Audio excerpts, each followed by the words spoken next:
Excellent question. I think we have to pass that to Councillor C and to George Howarth as well. Thanks very much, Viv. Sophie, thank you very much for the question. I'll see you later on. In terms of this question, it would be remiss of me not to mention this at this point. I'm very proud to be able to come to this building and see a lot of people that I classed as my youth worker, and then to see them as my colleagues, because I came through, I'm not looking at you, Andrew, because I done very similar to you, Sophie. I started volunteering within what was then the council's youth service, working with children and young people, then became an employee of the council to work with children and young people, and it's an absolute privilege to come back to speak. And then to get a question like this is a very difficult question to answer, because I'm very passionate about children and young people. And Sophie, I think you started off by saying something which I didn't really want to hit on tonight, which was about the cuts. But I think we need to get that elephant out of this room, that the finances of the council are going in one direction, and that's that we're getting less and less. Within the next 2 years, the council will have to save another £32 million. And that doesn't come without having to cut some of the services that we all value and we all love. The commitment from me is that I value services for young people. And I think all of us on this bench would find it difficult to say we didn't. But we do face some very, very difficult choices as we move forward in the future. I know I'm proud to be part of a council that set up the Youth Mutual, or supported the Youth Mutual to become into the entity that it is today. And I think it's for all of us in this room to ensure that Kim goes on from strength to strength and doesn't rely on one or two sources of funding, because Kim's destiny is everyone in this room. We all have a decision to make about moving forward and supporting this organisation to grow and grow.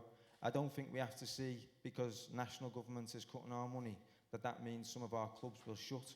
We have an opportunity to do something fundamentally very different because of the organisation that Kim is. I suppose, rounding this off, we can't avoid what's coming to us as a council, but by you being the organisation that you are, and everyone in this room, and I think the last point on the video that was shown was about thanking everyone for their support. Kim wouldn't be what it is without everyone in this room, but it takes everyone in this room and everybody outside those doors to make a difference. And we can make that difference, but there will be some difficult choices to make as we move forward. I'd love to make more commitments to that than I can, but I can't, and it would be wrong of me to do that. Tonight's not the occasion for me or anybody else to engage in some kind of political knockabout, but I just want to support Gary in one point he made about the cuts that Knowsley are experiencing. Each one of your homes, each household in Knowsley, that's where you live,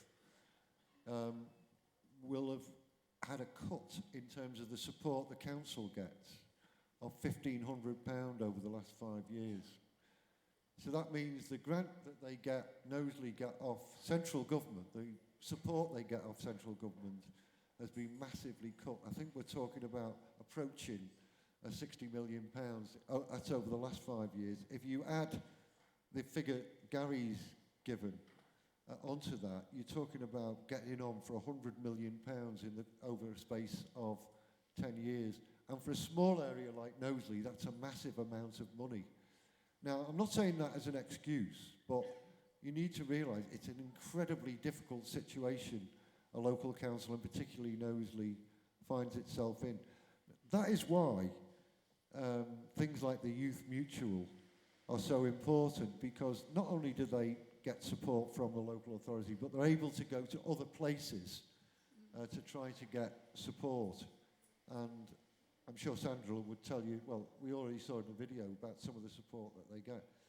But I'd echo what Gary said. For me, as a Member of Parliament for the area, there is nothing actually more important than what we can do to support young people, and that includes the youth provision. I'd just like to say one final thing. I was very fortunate a few weeks ago to go to a presentation for young people who'd been through a training programme with the Fire and Rescue Service and the Prince's Trust, and a lot of them had no advantage whatsoever in life, but I I saw them, and I've seen evidence of this tonight here, growing in confidence and enormously because they had engagement of that kind, because they were able to, as we've seen here, take part in activities. And one of the things I said, you know, on that night, and I believe very strongly, is the more confident you grow, the more you realise what you're capable of, the more you realise what you can be, the more important any service is for those young people concerned. So my commitment is the same as Gary's. We'll do everything we can to protect those services for young people in Knowsley. And Charlie, do you want to come in here as our deputy member for Knowsley on the Youth Parliament while we're on a political role here? Cool. Wow, all right.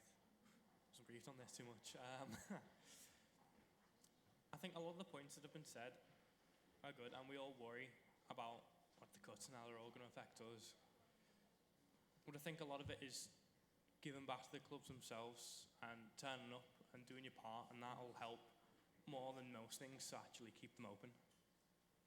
So it's good to stand there and worry, but everyone's got to pull together and make sure you do turn up and show your face, or else everyone's going to think, what's the point? So